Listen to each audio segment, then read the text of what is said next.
Who we got with us today? Tina Ellis. Tell us a bit about yourself, Miss Ellis. 50 years old, biracial female. I have one son. Had him when I was 39. He just turned 11. What else? Where'd you grow up? I grew up in South County. My mother and I had two sisters and two brothers. 1974 was kind of ugly. I was the only black in the neighborhood, biracial, mixed, whatever you want to call it. Tell us about that back then, like that side of St. Louis. They used to burn crosses in my mother's front yard. The neighbors would say that the property value would go down because a nigger was in the neighborhood. She lost all her friends. I couldn't go nowhere by myself. I was the only black in the school until they started busting. And then when they busted, it was even worse because the black girls didn't like me because I was mixed and I'm cute. And they didn't feel that they were cute, but I'm thinking they're beautiful because of how dark they are. And I felt jealous because of how dark they were and how they were raised. So it made me want to get out and venture into my father's side, which brought me into the city at 15, sneaking without mom knowing. Now, mind you, she's a white woman with a mixed child with two white children, two white females, my sisters and my brothers, two of them. We were all letter T's, Tina, Tracy, Todd, Terry, Tim, so everybody knew us. But then when I turned 15, shit happened differently. I started high school, they started busting, I was getting a taste of the city, had my first taste of alcohol and marijuana. At 15? At 15. Drank like it was going out of style. I was drunk in Central, downtown St. Louis, they call it Central, 20 hours every weekend. To the point where they were like, come on, Tina. And then I could just yell, can I go? I'm good. Like, they knew my name. It was disgusting, but it's what it was. It happened. Started hustling, doing little things here and there to maintain my drug addict, my drug dependency. Graduated. What were you depending on at this point? Was it just powder weed and alcohol? Powder cocaine. Who introduced you to that?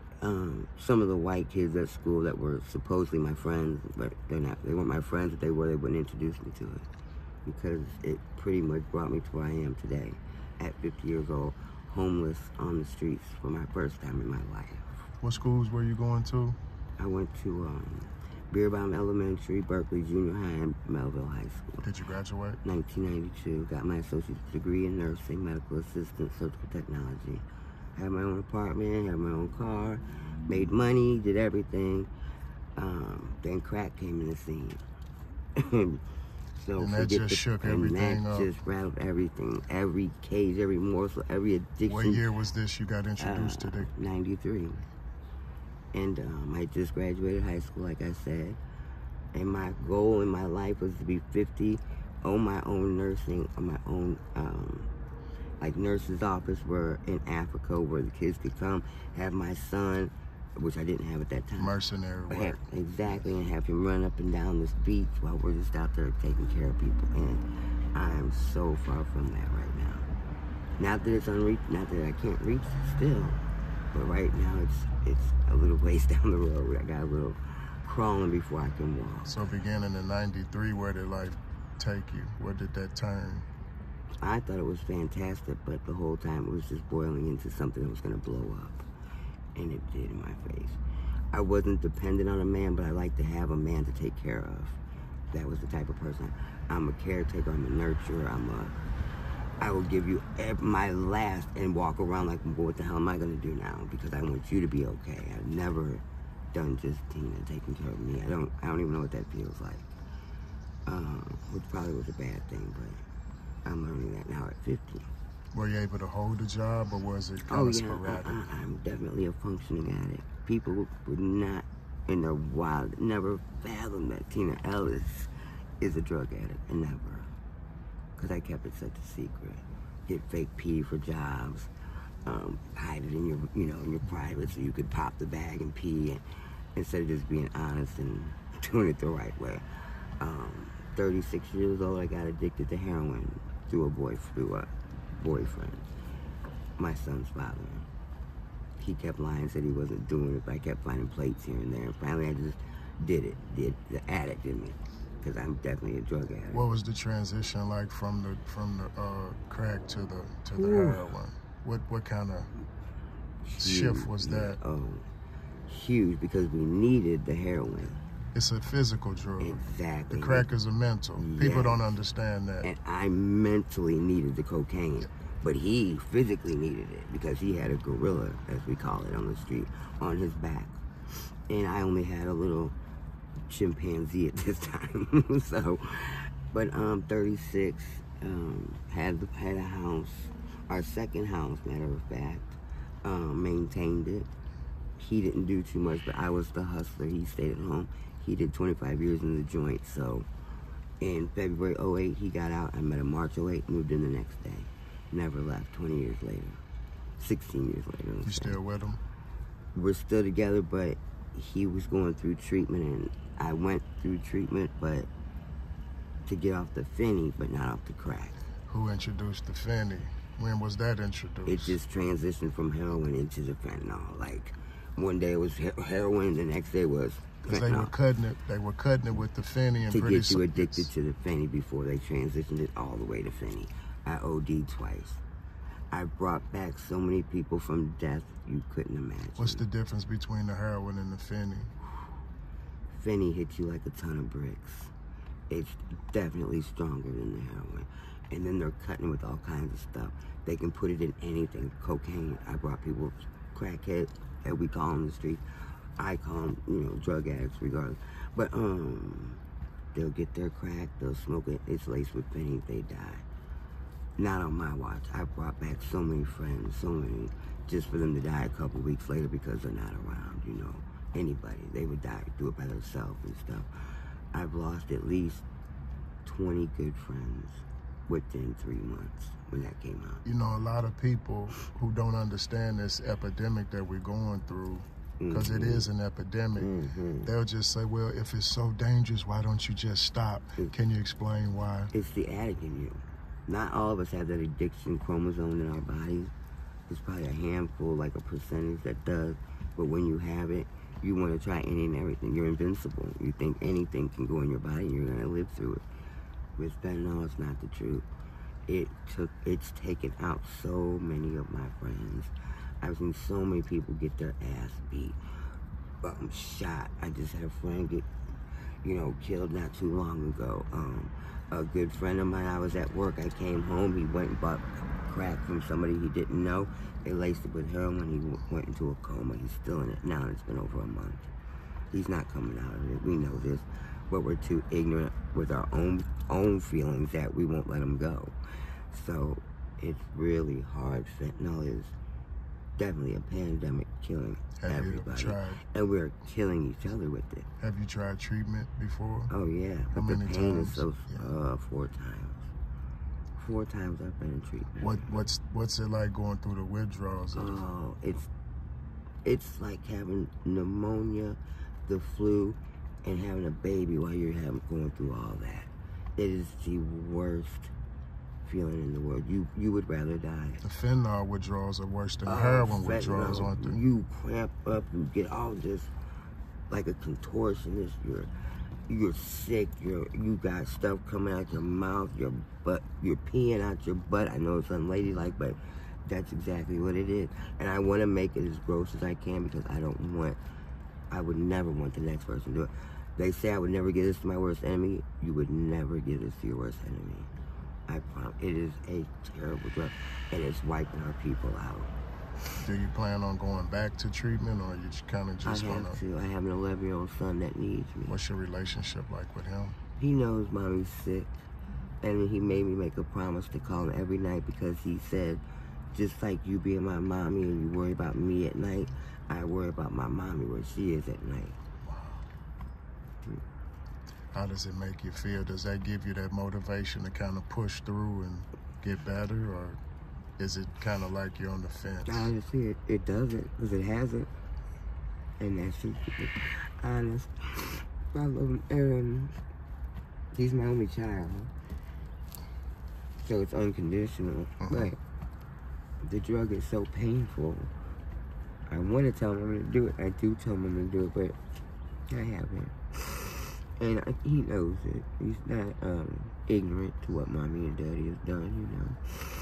But I said 0 to 50. I messed up so much. 50 to 100, I have to make better. And this is my bottom. I've never been out here like this. I've always had somebody, and right now nobody's my friend. How long have you been out here? Since.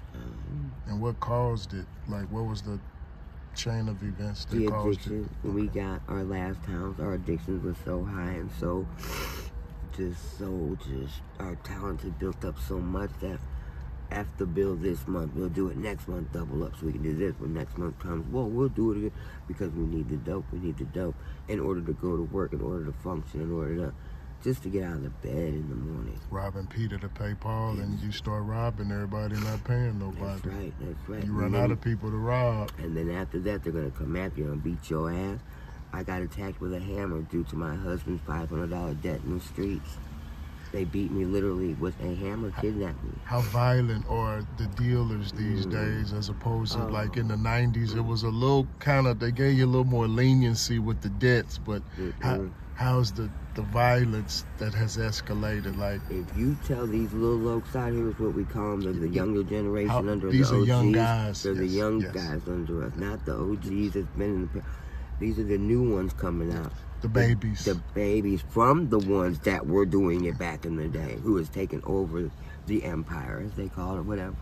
But if you say Tuesday at 2:01, you better be there Tuesday at either 1:59 or 2 o'clock, because at 2:01, 2:02, they're going to come and find you. And you're not going to like it. And you can talk and talk and talk and talk and talk and talk. Zero tolerance. Zero tolerance. And they will give you more to build up more credit to make sure they get their money, because now they have you locked in. Make the hole deeper. Make it hole deeper and deeper and deeper, and then they're going to bury you in that hole. Most definitely. I've seen it too many times. Do you have any ways of being contacted? Do you have any social medias, cash apps where you can be, if people want to reach out and share resources, you can say them right now? I do. My Gmail is tinae4611@gmail.com.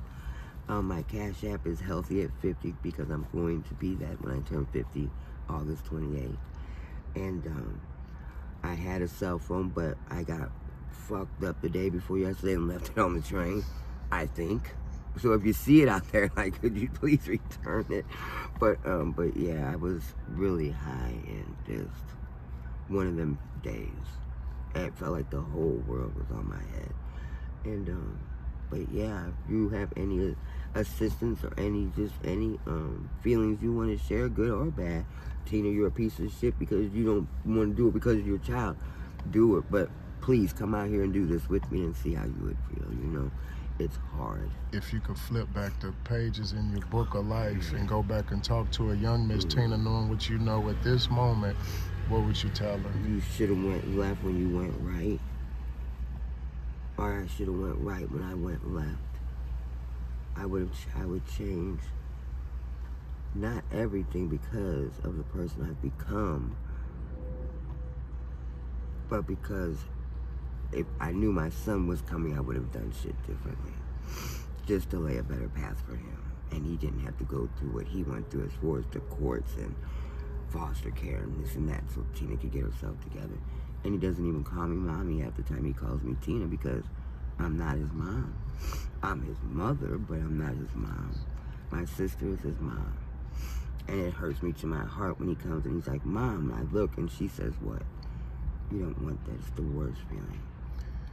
If there's anything you want to say in closing, Miss Tina, to get off your chest, or anything you want to say to anybody looking for you, worried about you, wondering if you're okay, now's the time you can say it. Yeah, I'm okay. I'm always going to be okay, and the people that know me, they know that. But my thing to people out here, give people a chance. You don't know what their story might be. We don't know what your story might be as you're judging us. You know, we're out here trying to survive too. We don't make the best choices. Me, I'll pick up scrap. Sleeping with men is not my hustle, but there's women that do that. But that's their hustle. That's probably all they knew growing up. Quick money, quick high. That's how I see it. Me, I don't mind working for mine. You know, sometimes it comes down to a man saying this, that, and the other, but I'll clean your gutters, but I'm not going to clean your pipe. You know what I'm saying? So but just be nice to someone. I go by people every morning. For example, this morning I said hi to 11 people. One person said hi, because the other, they wouldn't even look. They try so hard to not look at you, because I guess, we're not going to jump out and bite you. We're just drug addicts. We made poor choices because of our addiction. If we were clean off our addiction, we'd be a totally different person. I bet you'd want to sit down and have coffee with us. And that's about it. We appreciate you, Miss Tina. Thank you. We wish you the best. Right on.